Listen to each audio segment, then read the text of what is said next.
Function में कौन कौन कंटिन्यूअस है और कौन डिसकंटिन्यूअस, कहां पे कंटिन्यूअस और कहां पे डिसकंटिन्यूअस, ठीक है। तो हमने आपको परसों बताया था, जल्दी जल्दी हम आपको बताएंगे। ये यूनिट सर्कल है, ओके, याद है परसों का? यहां पे कौन से कोऑर्डिनेट्स होते हैं? 1,0, ठीक। यहां पे 0,1 क्योंकि यूनिट सर्कल है। यहाँ पे -1,0, यहाँ पे 0,-1। तो हमने एक यूनिट सर्कल लिया। इस यूनिट सर्कल में सेंटर जो है दैट्स ऑरिजिन, और फिर हमने एक सर्कल ड्रा किया। ये इसकी लेंथ कितनी है? 1, okay. That's why the coordinates of ये आर 1,0।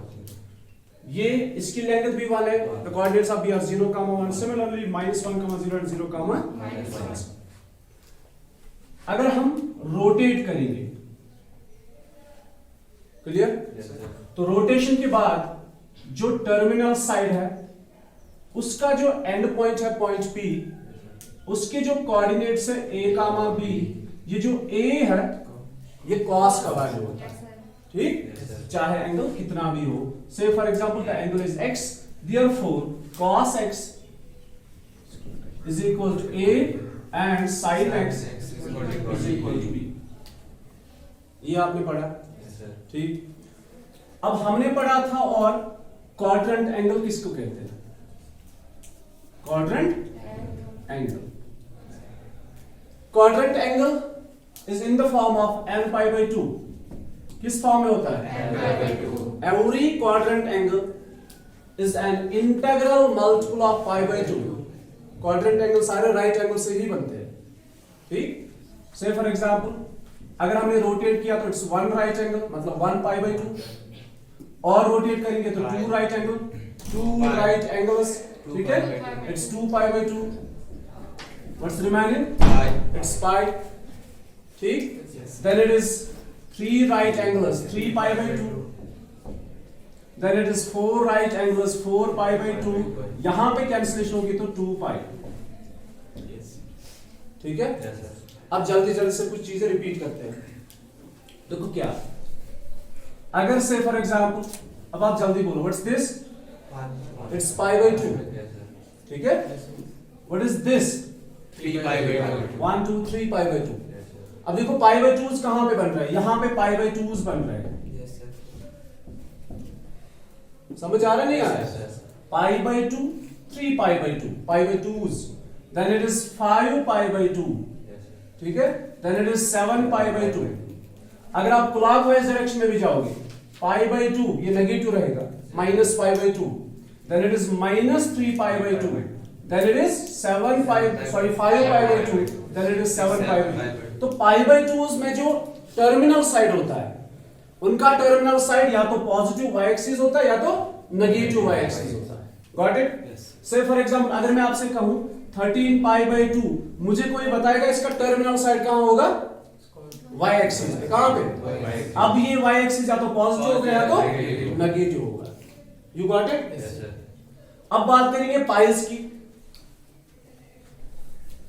तो क्वाड्रेंट एंगल जो है इसके दो टाइप्स है, एक में रह जाते हैं π/2 और दूसरे में रह जाते हैं पाई।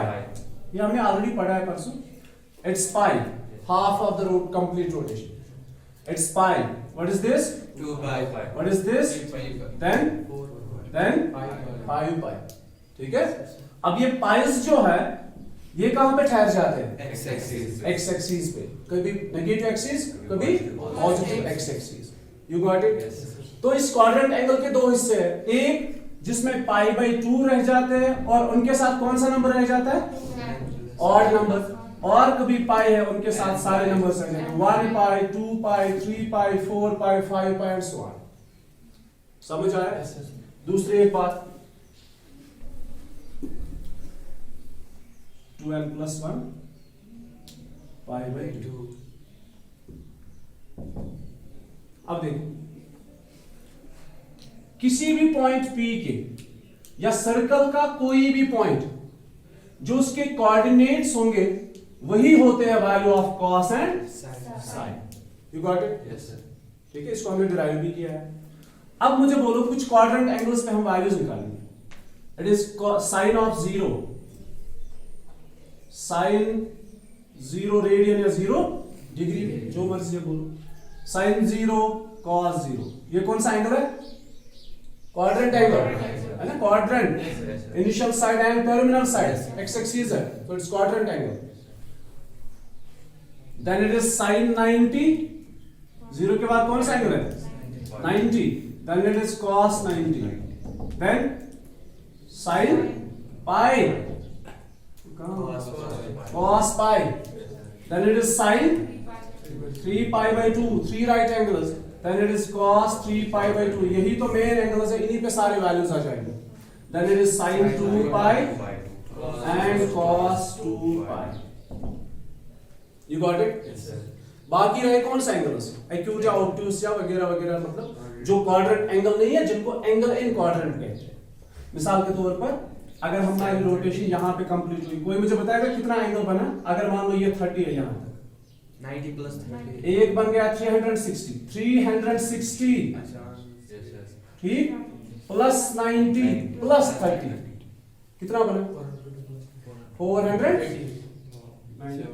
360 फिर प्लस 90 फिर प्लस 30, इट इज 0, 480। तो 480 डिग्री क्या क्वाड्रेंट एंगल है कि एंगल इन क्वाड्रेंट है? एंगल इन क्वाड्रेंट, इसका भी कोई वैल्यू होगा, और वो वैल्यूज जो है वो किसके आसपास घूमेंगे? 30 डिग्री के, 45 एंड 60 के आसपास, ठीक है? अब इधर देखो, मुझे बताओ अगर ये इनिशियल साइड है और यही टर्मिनल साइड है, तो एंगल कितना है? 0। और ये पॉइंट कौन सा है? Point A. इसके कोऑर्डिनेट्स क्या है? तो cos का वैल्यू कितना है? साइन का वैल्यू कितना है? सो cos 0 इज 1, sin 0 इज 0। नहीं समझे? क्वाड्रेंट एंगल्स के वैल्यूज जो है वो इसी के आसपास है, इनके बाहर नहीं है। 1 0 0 1 -1 0 एंड 0 -1। क्लियर? अब देखो 90 कहां पे आ रहा है? यहां पे 90 आ रहा है, तो इस पॉइंट के कोऑर्डिनेट्स मतलब बी के कोऑर्डिनेट्स क्या क्या है? 0 एंड 1। 0 किसका वैल्यू है? तो मतलब cos 90 is 0 and sin 90 is 1। ये आप आराम से याद रख सकते हैं, ठीक है? कोऑर्डिनेट्स याद रखने वाले। अच्छा, फिर पाई पे आ जाते हैं। पाई के लिए कौन सा कोऑर्डिनेट है? सी। सी के कोऑर्डिनेट्स क्या है? -1 0। cos पाई किसके बराबर है? तो sin पाई 0। देन अब बोलो cos 3 pi by 2, cos is 0 and sin 3 pi by 2 sin is -1. Then cos 2 pi again it's Cos 1 is 1. and again sin 2 pi is 0। ये दो वैल्यूज हैं। अगर आगे भी जाओगे, मिसाल के तौर पर मैं आपको बताओ आप मुझे वैल्यू sin 3 pi by 2 का, सॉरी 3 नहीं 9 pi by 2, sin 9 pi by 2। बस आपको काउंट करना है कहां पे आ रहा है।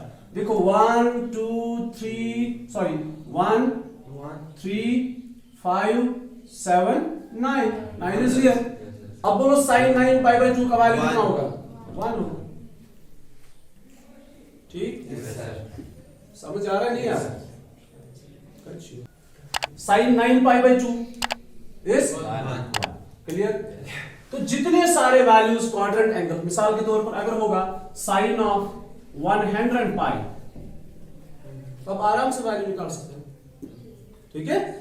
खुदपट कोताशी 100 into 180 डिग्रीज।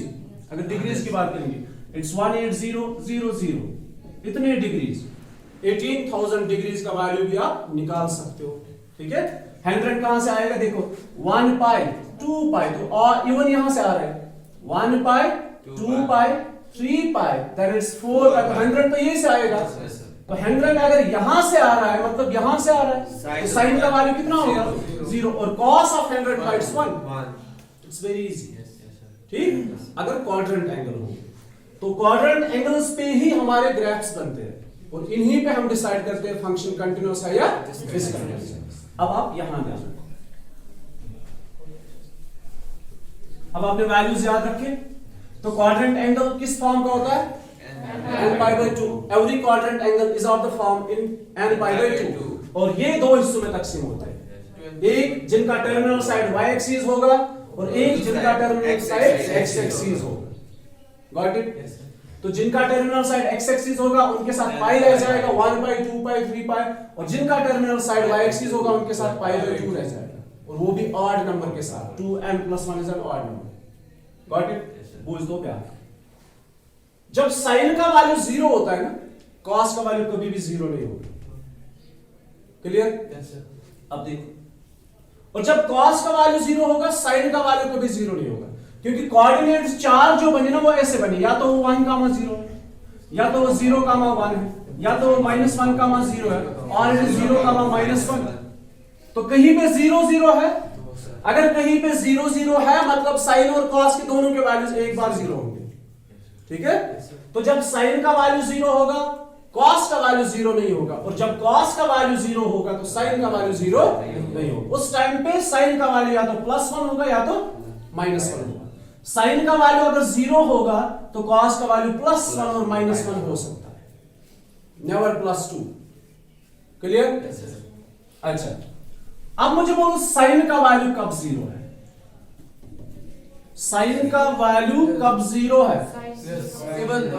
जब इसका एंगल 0 पाई 1 पाई 2 पाई 3 पाई 4 पाई 5 पाई, नहीं समझे?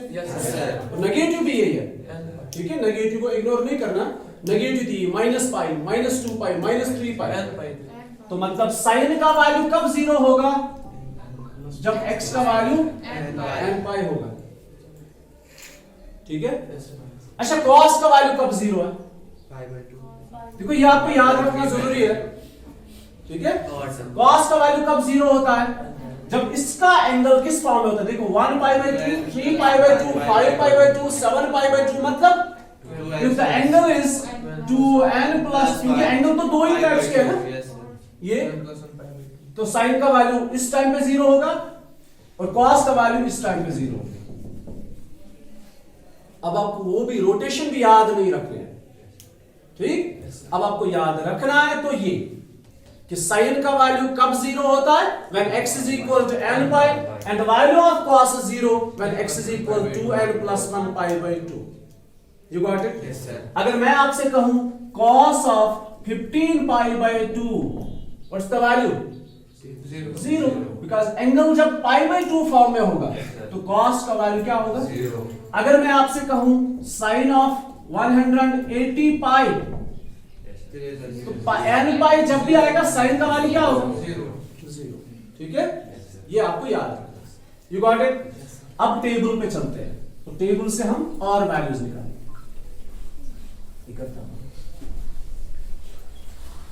देखो बेटा, sine, cos, tan, cot, sec, cosec, फिर एंगल्स 0, 30। ठीक है? 30 कितना होता है? Then 45, then 60, then sorry π/3, then 90, then pi. ठीक है? यही स्टैंडर्ड एंगल। स्टैंडर्ड एंगल सिर्फ इतने ही है, 0, π/6, π/4, π/3, π/2, पाई, then it is 3π/2 and 2π। इसमें बहुत सारा कुछ बताना है लेकिन टाइम थोड़ा कम है। अभी हम जाएंगे डायरेक्ट कंटिन्यूटी में। 0, π/6, π/4, π/3, π/2, पाई, 3π/2, 2π। इनको बोलते हैं हम स्टैंडर्ड एंगल्स। जो कोई भी वैल्यू आप पढ़ोगे वो इन्हीं के आसपास। ठीक है? समझ आ रहा है? अब देखो साइन 0 आपने अभी देखा, साइन 0 इज 0, यहां ध्यान रखो। Sine 0 0, sine pi 0, sine 2 pi 0। अभी बोलो ना sine n pi, sine x कब 0 है? x is equal to n pi, तो ये पाइज में आता है 0 पाई, 1 पाई, 2 पाई। यहां पे साइन के वैल्यूज क्या है? 0। अब बचा π/2। π/2 शा हेरी वाइकन बन हेरी कन शा 1 के नेगेटिव, यहां पे 1 है तो 3π/2 कहां आता है? ऊपर है नीचे? रहने वैल्यू आराम से। और 30 का आपको पता ही है 1/2, 1/√2, √3/2, ये हो गया ये। अब जल्दी जल्दी बोलो cos का वैल्यू। cos का वैल्यू कब 0 है? cos का वैल्यू कब 0 है? जब π/2 का कोई होगा। अब ये तो पाई बाई 2 नहीं है, pi by 2 is this and pi by 2 is this. इन्हें यमन पर 0 लिखिए, No, sir. ये तो क्वाड्रेंट, ये सॉरी एक्यूट एंगल है। 1. अब cos 0 राइट साइड पे आ रहा है तो 1, cos पाई लेफ्ट साइड पे आ रहा है तो -1, cos 2 पाई राइट साइड पे आ रहा है तो प्लस। क्लियर? Yes, sir. अब आगे चलते हैं।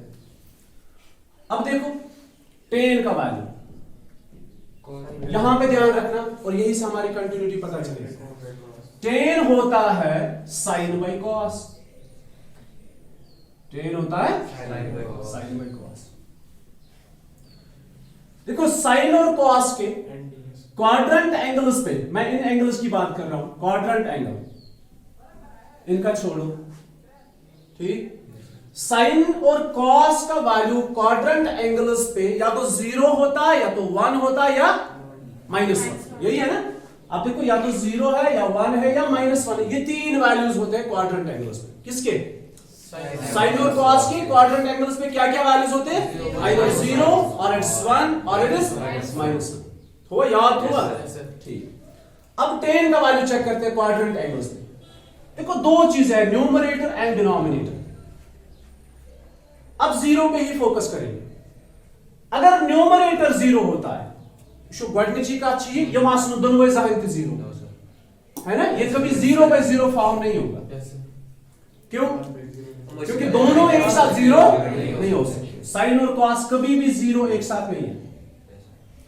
अब इनमें से अगर न्यूमरेटर 0 है, ठीक है, कौन सा 0 है? न्यूमरेटर, तो cos का वैल्यू उस टाइम पे क्या होगा? आइदर +1 और, तो आप 0 को किससे डिवाइड कर रहे हो? या तो +1 से या ओवरऑल वैल्यू क्या बनेगा? 0 बनेगा। अब बोलो मुझे tan का वैल्यू 0 है, किस पे डिपेंड है? साइन पे। नहीं समझे? Yes, sir. समझ आ रहा है? tan का वैल्यू 0 कब है? जब sin का वैल्यू 0 होगा। sin का वैल्यू 0 कब होता है? n पाई। आपको समझ ही नहीं आ रहा है कुछ? समझ आ रहा है? Yes, sir. तो tan का वैल्यू डिपेंड है sin पे। जब sin 0 होगा tan का वैल्यू 0 होगा। tan का वैल्यू सॉरी sin का वैल्यू कब 0 होता है? n पाई पे। अब n पाइस में चेक करूंगा, मैं tan का वैल्यू 0 लिखूंगा। 0 पाई, इसको मैं पाइस के साथ रखता हूं। 0 पाई पे 0, 1 पाई पे 0, 2 पाई पे 0। ठीक। दूसरी कंडीशन, tan का वैल्यू sin बाई cos है। sin मैंने चेक किया 0 दे के। अब cos अगर 0 हुआ, sin या तो प्लस या -1 होगा और cos का वैल्यू उस टाइम पे क्या होगा? जब cos का वैल्यू 0 होगा तो sin का वैल्यू डिफाइनेड नहीं होगा, इन्फिनिटी होगा। मतलब कब tan का वैल्यू नॉट डिफाइंड होता है? जब cos का वैल्यू 0 होता है। cos का वैल्यू कब 0 होता है? Odd integral multiple of pi by 2 पे। तो पाई बाई 2 फॉर्म जब भी मैं देखूंगा tan का वैल्यू नॉट डिफाइंड होगा। tan pi by 2 infinity, tan 3 pi by 2 infinity. अब ये प्लस और माइनस होता है, ठीक है, ये डिपेंड होता है हम कहां से जा रहे हैं, प्लस साइड या माइनस साइड, वो बाद में देखेंगे। बाकी आपको पता है, इनको आप क्या कहते हैं, ठीक है। यहां पे आएगा, अच्छा पहले इनको लिखते हैं, 1 by root 2. इन पे ज्यादा डिपेंड नहीं है, ग्राफ्स इन पे डिपेंड है। अब यहां पे आ रहा है 1 by root 3, 1 and root 3। cot का वैल्यू बिल्कुल उल्टा होगा। tan का वैल्यू ऐसे देखा तो cot का वैल्यू, cot किस पे 0 बनेगा? अगर tan sin पे 0 बन रहा है, cot किस पे 0 बनेगा? Cos पे। cos पे बनेगा ना? Yes, sir. क्योंकि cot होगा cos by sin, cos by sin। जब cos 0 होगा तो cot 0 होगा। cos किन पे 0 है? इन पे। तो यहां उल्टा होगा, अगर ये 0 है तो ये इन्फिनिटी होगा, अगर ये इन्फिनिटी है तो ये 0 होगा। Infinity 0 infinity. नहीं समझे? ठीक है, जरा मुझे ऐसे ही बताओ, cot का वैल्यू कब 0 होगा? cot का वैल्यू कब 0 होगा? cos कब 0 होता है? 2n plus 1 pi by 2। अच्छा, cot का वैल्यू कब नॉट डिफाइंड होगा? मतलब n pi, सीधे बोलेंगे हम n pi। क्लियर? अब चलते हैं और आगे। बाकी आपको पता ही है इनका, it's root 3, it's 1 by root 3। sec is the reciprocal of cos। 1 by cos. sec is the reciprocal of cos। sec, clear? Yes, sir. अब sec का वैल्यू कब जीरो होगा? जल्दी जल्दी बताओ, टाइम हो कभी होगा जीरो कब बनता है? पी बाई क्यू फॉर्म जब होगा जीरो, जब न्यूमरेटर जीरो बनता है। जब न्यूमरेटर जीरो बनेगा तभी ये जीरो बनेगा, लेकिन ये कभी जीरो, तो सेक का वैल्यू कभी भी जीरो नहीं होता है। ठीक है, याद रखना, सेक का वैल्यू कभी जीरो, बट सेक का वैल्यू नॉट डिफाइंड जरूर होगा। कब? जब कॉस जीरो होगा। कॉस इन पे जीरो है, मतलब जिन पे कॉस जीरो है उन पे सेक नॉट डिफाइंड है। देखो कॉस किन पे जीरो है, यहां पे, यहां पे, तो यहां पे इन्फिनिटी होगा, यहां पे तो यहां पे इन्फिनिटी होगा। अब अगर ये 1 है, अगर cos 1 है तो इट्स 1 by 1, इट्स 1। यहां पे -1, यहां पे +1, बाकी आपको वैल्यूज पता ही है। अब जल्दी जल्दी इसमें जाएंगे cosec पे, जल्दी जल्दी बोलो।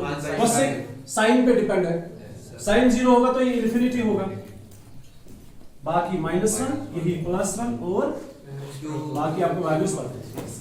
अब जल्दी जल्दी थोड़ा सा रिपीट करते हैं फिर आप जाओ। साइन का वैल्यू कब जीरो होता है? बस सर मत क्लोज। साइन का वैल्यू कब जीरो होता है? साइन का वैल्यू कब, कॉस का वैल्यू कब जीरो होता है? टेन के क्वाड्रेंट एंगल पे कितने वैल्यूज है? 2। क्या क्या? Zero and not defined. ठीक है, कॉट के कितने वैल्यूज है? 2, 0 एंड सेक के 3, सेक के 3 है, 1 इन्फिनिटी -1, वो डिपेंड है उस पे। और कोसेक के भी ऐसे ही 3 वैल्यूज है और इन्हीं पे कंटिन्यूटी डिपेंड है। ठीक है, ये इंशाल्लाह